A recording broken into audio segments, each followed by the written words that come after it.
네, 월스트리트 모닝 브리핑 함께하고 있습니다. 월가의 소식 그레너리 투자자문 이완수 대표와 함께 확인해 보시죠. 대표님 어서 오세요. 네, 안녕하십니까. 네. 자, 밤사이에 시장이 계속해서 오르긴 했습니다만 앞서서 이제 권동우 부장님께서 지적해 주신 것처럼 큰 종목들이 올랐으니까 지수가 이렇게 버틴 거지. 그쵸. 네. 세부 종목들 뭐 500개 중에 몇 개 올랐나 보면은 네. 사실 시장은 어제 좀 쉬어갔던 걸로 볼 수가 있었을 맞습니다. 것 같아요. 그러니까 빅테크 몇 개 종목인 소폭 오른 게 결국 장 막판에 이제 지수를 좀 끌어올려준 게 아닌가 이제 그렇게 좀 보여지고요.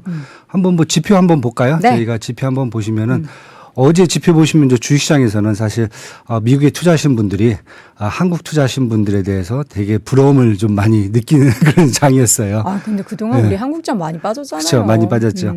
근데 이제 뭐 또 공매도 금지에 따른 또 쇼커버링이 뭐 외국인들하고 기관 투자도 많이 들어와 있기 때문에 네. 아마 또 부작용도 또 있을 것 같아요. 그래서 한번 또 보셔야 될 것 같고 네. 이제 미국 시장은 이제 어제 채권 시장 같은 경우가 이제 국채가 한 9.3bp가 올랐어요. 네. 그래서 사실 이 부분이 시장에 좀 압박을 가하지 않았는가 이렇게 좀 보여지고요. 달러도 좀 조금 잠깐 오르고 네. 그다음에 이제 유가는 뭐 평상시 같이 이제 한 80.86달러를 유지했다. 네. 이런 상황이죠. 자, 그렇다면 지금 시장에 대해서 사실 월가에서는 뷰가 늘 그랬지만 좋게 생각하는 뷰도 있고 아니다. 시장은 약세 구면에서 잠깐 반등한 거지 계속 약세다. 이렇게 얘기하는 적도 있잖아요. 그쵸, 그 의견들을 맞습니다. 좀 정리를 해볼까요? 예, 예. 뭐 최근에 같은 경우에는 사실 리서치 하우스들이 이제 시장의 이제 의견을 이번 금리 동결과 마찰에 이어서 이제 바로 이제 이 발표를 좀 해줬는데요. 네. 중요한 것은 이제 국채 금리인 것 같아요. 국채 금리를 어떻게 보냐에 따라서 이제 향후 시장을 좀 보여주고 있고요. 한번 제가 뭐 기사 하나 지금 잠깐 이렇게 갖고 왔는데 네. 보니까 뭐 어제 같은 경우 이제 뭐 오펜하이머 같은 경우가 한 S&P가 지금 500에서 반등한 게 있다. 이것은 다른 것보다 추세의 재개로 간주한다. 추세 상승의 재개로 간주한다. 긍정적으로 보는군요. 예, 상승 여력 충분하다. 근데 항상 오펜하이머는 좀 긍정적으로 봐요. 네.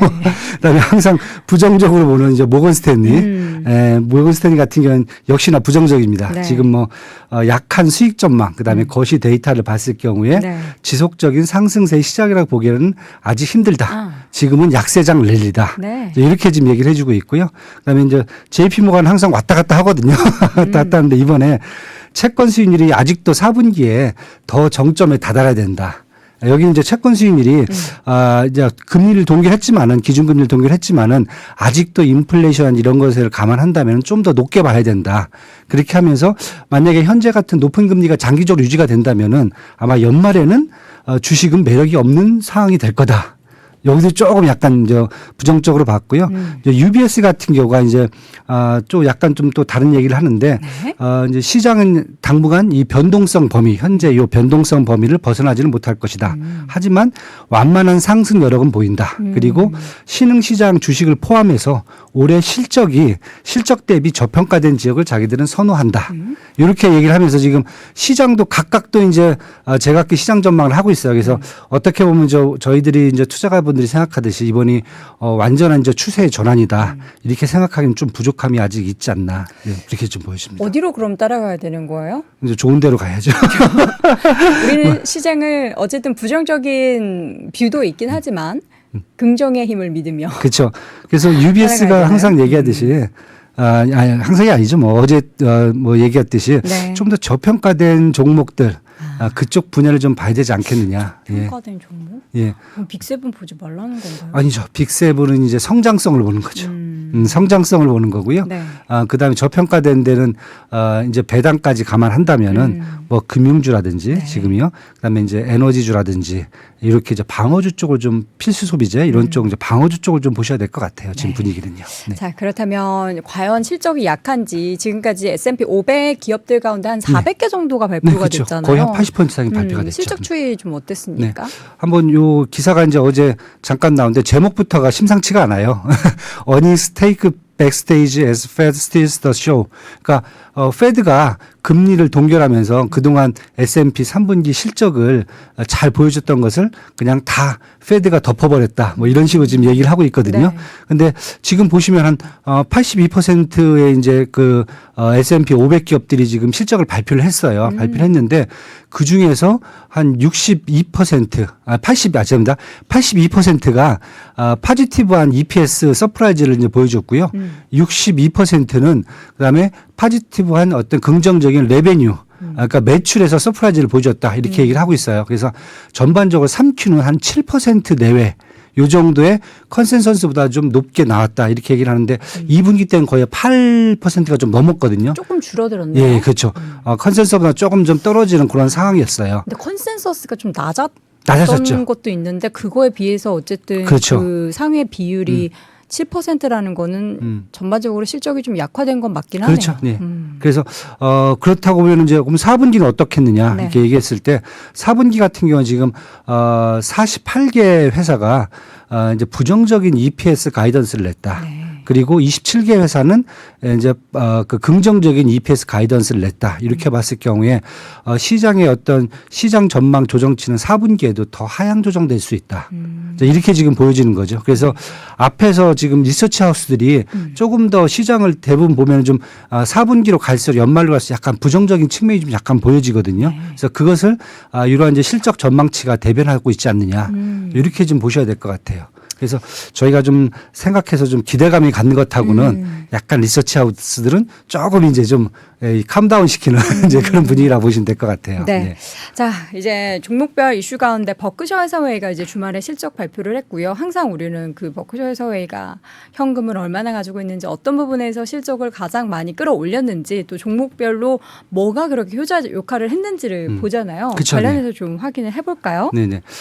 버크셔 헤더웨이가 지금 4일 지난주 토요일 날 이제 발표를 했어요. 그래서 네. 어제 시장에 이제 반영이 됐는데 이제 3분기 영업이익이 한 40% 전분기보다 늘었어요. 그래서 괜찮겠다 싶었는데 주가는 한 1.37%가 하락을 했습니다. 네.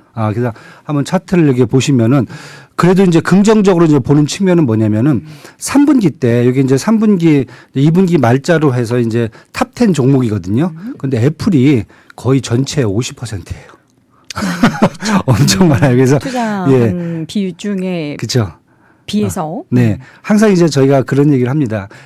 버크셔 헤더웨이 포트폴리오로 보면은 미국이 뭘 잘하고 있는지 그걸 볼 수 있다. 그럼 이제 애플하고 이제 HP 같은 경우에는 사실 이제 IT 쪽에서 이제 거의 선두주자거든요. HP 같은 경우 요즘 이제 기업형 클라우드 서비스까지 이제 진출하면서 버크셔 헤더웨이에서 좀 많이 비중을 좀 늘리고 있는 품목 저희 종목이고요. 네. 그다음에 은행 쪽 뱅크 오브 아메리카라든지 무디스라든지 이런 쪽, 그다음에 이제 아메리칸 익스프레스라든지 뭐 코카콜라 이런 쪽 필수 소비재들, 그다음에 이제 뭐 다비타 같은 이제 의료, 특히 이제 신자감 쪽이거든요. 네. 그다음에 이제 쉐브론이라든지 옥시덴탈 페트롤리움 같은 이제 꽤 정유 많아요. 쪽, 그렇죠. 딱 보면 이제 미국 애들이 잘하는 것만 위주로 성장성이 어떤 거 회사가 갖고 왔을지 이렇게 담고 있는데 결국 이제 3분기 동안 애플의 성과가 좀 좋지가 않았거든요. 그리고 이제 쉐브론하고 옥시덴탈 페트롤리움도 생각만큼 좋지는 않았어요. 네. 그래서 전반적으로 영업이익이 떨어지가 이쪽에서 이제 수익률이 떨어지긴 했는데 다른가보다 이제 언더라이팅 쪽이죠. 그러니까 발행 쪽에서 저 수익이 좀 그 매출이 좀 많이 증가하면서 결국 영업이익 수익 플러스를 냈고요. 대신에 3분기 때 현금 비중을 거의 100억 이상 유동성을 높여놨습니다. 네. 100억 달러 이상. 그러다 보니까 뭐 전체 캐시 비중이 1,572억 달러까지 늘어났다. 그래서 이 부분을 되게 좋게 보는 것 같아요. 그러면 4분기 이번에 딥바잉이라고 하죠. 완전히 주가가 확 망가졌을 때 아마 많이 매수를 했을 거다라는 기대감을 좀 갖는 것 같아요. 그래서 시장은 일단은 버크셔 헤더웨이가 일단은 당장 실적에 대해서는 약간 구성이 좀 실망스럽지만은 이제 향후 4분기 때 좀 저가 매수가 좀 많이 급증했으면은 4분기 때는 아마 영업 수익이 좀 많이 올라올 수 있을 거다. 이렇게 좀 보는 것 같습니다. 지금요. 자, 버크셔 해서웨이 주가가 밤사이에는 1%좀 조정을 보이긴 했습니다만 그 스스로 자사주 매입을 더 네, 하고 맞습니다. 있는 거 네, 보면 네, 네. 그들 자신이 봤을 때 우리 회사 주가 싸 그렇죠. 이렇게 생각하고 네. 있는 것 같기도 하고요. 네. 캐시 비중을 엄청 늘린 게 부럽죠. 사실은 근데 그 투자하는 사람 캐시 입장에서. 중에서도 보면 단기채가 워낙에 많아가지고. 그렇죠. 네네. 네. 잘하고 있죠. 잘할 겁니다. 잘하겠죠. 자, 밤사이 가장 좀 이슈가 됐었던 소식은 테슬라가 독일에서 이제 엄청난 저렴한 전기차를 그쵸. 네네. 만들겠다라는 겁니다. 네. 이 이슈가 주가를 장중에 2% 넘게도 상승시켰는데 결국에는 하락 마감을 했어요. 그렇죠. 네, 맞습니다. 뭐 롤러코스터를 탔어요. 네. 테슬라가 지금 전 세계 전기차 회사들을 들었다 놨다 하는 그런 분위기예요, 지금요. 그래서 한번 보시면은 여기 제가 표를 하나 보여드리면은 오른쪽에 보시면은 이게 이제 공장들이에요. 전 세계 공장인데 이제 미국에서 거의 한 지금 65만 대 정도 생산에다가 텍사스까지 합치면은 거의 한 90만 대 정도 미국에 생산을 해요. 네. 그다음에 이제 상하이는 이제 한 75만 대 정도. 네. 그다음에 베를린에서 한 25만 대. 그다음에 지금 멕시코 공장을 짓고 있는데 네. 2025년 한 1월 달쯤에 가동이 가능하지 않겠느냐. 한 100만 대 정도 엄청 크게 메가 팩토리를 짓고 있고요. 그다음에 아직 이제 뭐 예정되지 않은 것들도 몇 개 있긴 한데 현재 이 정도 보면 사실 1년에 지금 한 200만 대 정도 생산하는 게 맞고요. 만약에 이제 멕시코 공장까지 된다면 이제 1년에 300만 대 정도 이렇게 보는데 사실 베를린 공장은 그렇게 크진 않아요. 한 25만 대 정도 만들고 있는데 여기에서 유로로 25만 유로 정도 그러니까 우리나라 돈 한 3천만 원짜리 테슬라 제품을 만들겠다. 네. 모델 Y를 만들겠다. 이러니까 또 이제 지금 다른 전기차 업체들이 이제 허걱하는 거죠. 특히 이제 유럽 같은 경우는 이제 폭스바겐이 ID 시리즈로 계속 이제 인기를 끌고 있는데 얘네들 가격이 좀 약간 작잖아요. 폭스바겐이. 얘네들 가격도 한 지금 3천에서 한 3,500만 원 정도 가격대거든요. 그러니까 거의 그 가격대로 낮추겠다. 네. 그러면서 테슬라가 지금 중국뿐만 아니라 전 세계 자동 전기차 업체들과 할 때 경쟁 구도를 좀 올리면서 이렇게 되면은 유럽에서도 네. 매출이 늘지 않겠느냐. 그래서 사실은 이제 주가가 처음에는 올랐는데 네. 딱 뜯어보니까 보니까 독일 공장에서 얼마 안 만드네. 네, 25만 대밖에 안 되고 두 번째는 노조가 형성이 됐어요. 노조가 임금을 4%를 올려달라고 해서 네. 그걸 관철을 시켰어요. 그 비용도. 그렇죠. 그 비용도 이제 들어가야 된다. 이렇게 되다 보니까 이게 좋은 게 아니네.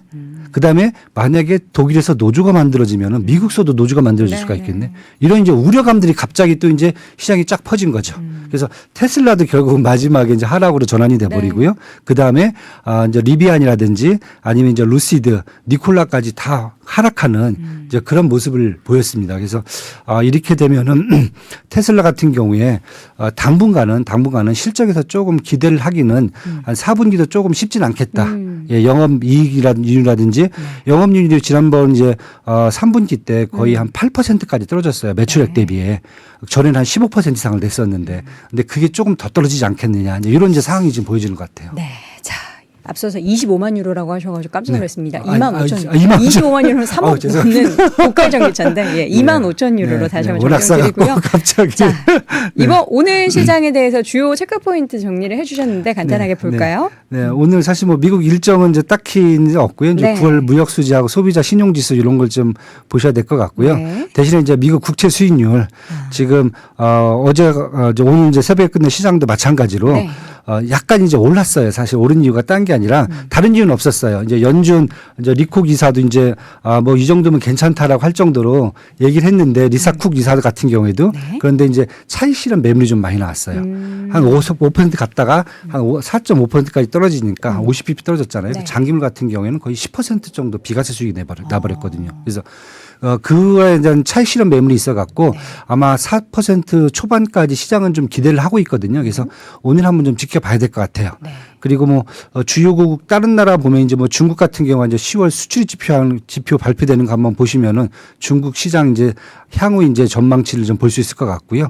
뭐 중동 지역은 계속 이제 뭐 지정학적 리스크가 이제 그대로 유지되고 있는 거 요걸 이제 더 확전되나 보시면 될 것 같고 오늘 같은 경우 이제 뭐 우버하고 이제 옥시덴탈이 좀 이제 발표를 하거든요. 그래서 우버 한번 지켜보셔야 될 것 같고요. 우버 얘기 좋게 많이 얘기하더라고요. 네, 지금 많이 나옵니다. 그래서 어제도 제가 말씀드렸듯이 이제 매출을 워낙 다각화 시키다 보니까 네. 괜찮지 않겠느냐 이렇게 보여지고 길리어드 사이언스 같은 경우도 지금 매출액이 좀 괜찮게 지금 얘기가 되고 있어요. 제약회사 중에서요. 그다음에 옥시덴탈은 생각만큼 안 나온다. 네. 예, 왜냐하면 이제 중동에서 이들이 이제 매출액이 좀 많이 감소했다. 이제 이 부분들 나오고 있고요. 이베이도 지금 괜찮게 나오는 것 같아요. 그래서 오늘 한번 지켜보시면은 좀 소비재 쪽하고 이제 제약 쪽에서 성과를 한번 지켜보실 수 있을 것 같습니다. 네, 자 이렇게 해서 오늘 밤에 또 예정되는 미국 시장 영향을 미칠 만한 이슈도 쭉 정리해 드렸고요. 오늘 이 시간 그래너리 투자자문 이완수 대표 함께했습니다. 대표님 고맙습니다. 네, 감사합니다. 외환위기 오는 거 아니에요? 금융위기 오는 거 아니에요? 이런 질문들을 좀 굉장히 많이 받았었습니다. 탐욕이 되게 강했을 때 위험자산으로서의 극단적인 쏠림이 나타나고 공포감이 극에 달했을 때 안전자산으로서의 극단적인 쏠림이 나타나거든요. 과거의 일이 미래에 똑같이 일어난다 이건 아니지만 그때 당시에 위기 상황에서는 어떤 공통점들이 있었는지를 보면서 우리가 대비를 하는 방법도 고민해 볼 수 있고요. 과거를 제대로 이해하는 순간 위기의 실체가 드러납니다. 오건영의 현실 경제 이야기를 서점에서 만나보세요.